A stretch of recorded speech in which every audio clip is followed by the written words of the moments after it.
So, Coach, how do you build a superior team?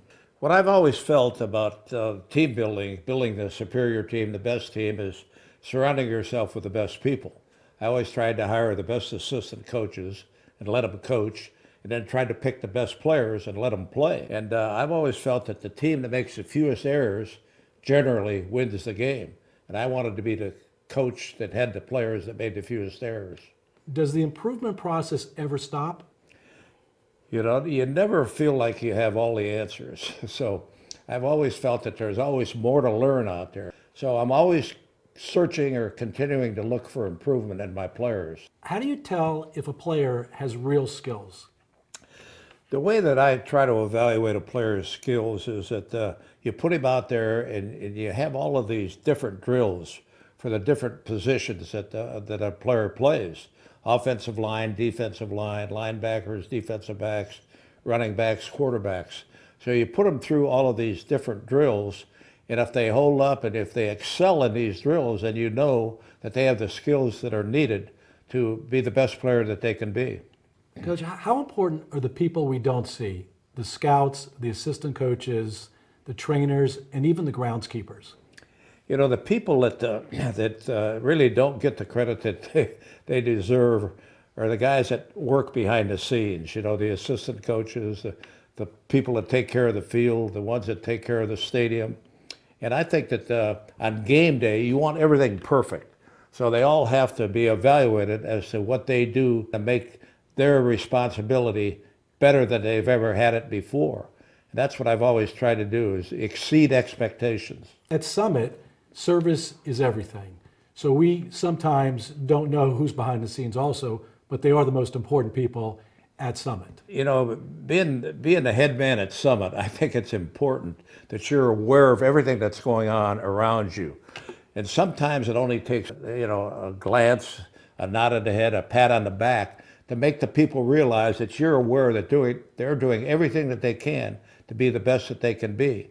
And I've always felt that as a head coach, I never wanted to be accused of not being aware of what's going on around me.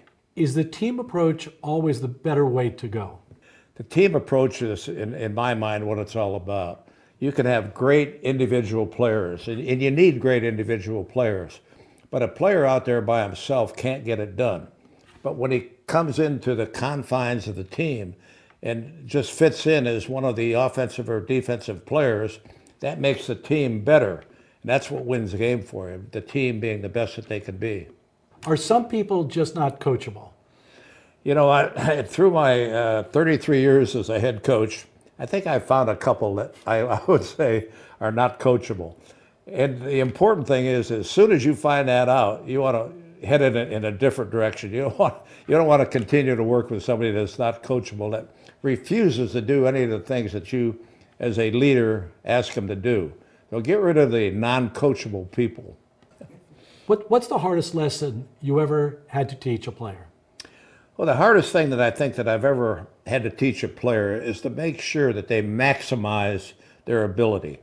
You know, you want to be the best that you can be in the classroom. Come out of every meeting that you've ever had better prepared mentally. You want to come off the practice field better prepared mentally and physically for the test that you're going to have that weekend. And then when the game starts, you want to be the team that has the answers as opposed to the team that, you know, waits for the next ball game to get it done. You want to make sure you get it done when you have the opportunity to compete. Great. What's the difference between a good coach and a great coach? Well, I think that coaches are evaluated by their records. Sooner or later, somebody's going to look at the bottom line, and they're going to say that the coach that's got the most wins, that's won the most big games, is the better coach. And they can talk all they want about, you know, this guy's a great coach, but he never seems to get it done on game day. You want the coach that gets it done on game day when the pressure is on. Can a player be a star on his own? You want players to maximize their abilities. And, you know, if they have great ability, they can be a star. They can be a star player. But you also want it to be within the confines of the team concept. Everybody working together on offense, on defense, on special teams, the coach-player relationship. You got to think teamwork first, and then the star player might emerge, and you certainly want to give him credit for being a star, but the star player isn't going to get it done by himself. He needs people around him. So he needs the team.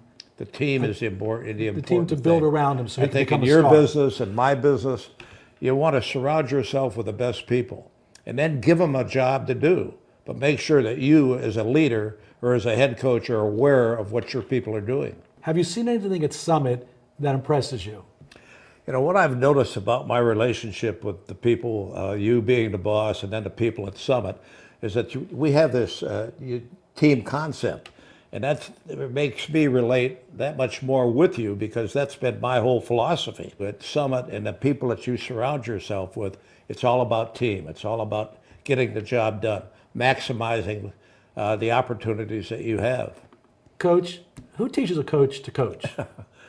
Good question. You know, I was a player for 7 years in the National Football League, and I not only wanted to know my assignment, but I wanted to know the assignments of everybody around me and why we were being asked to do what we were being asked to do. And I would drive my coaches nuts with the why question. But when I became a coach, I wanted my players to ask me the why question because that meant that they were that much more interested in what I was asking them to do. So I think the important thing is finding out everything that you can find out about what you're being asked to do and do it with the best ability that you have to give. Why did you pick Summit? You know, I just like everything that I've learned about Summit. I like the leadership at the top. I like the people that the leadership has surrounded, themselves with.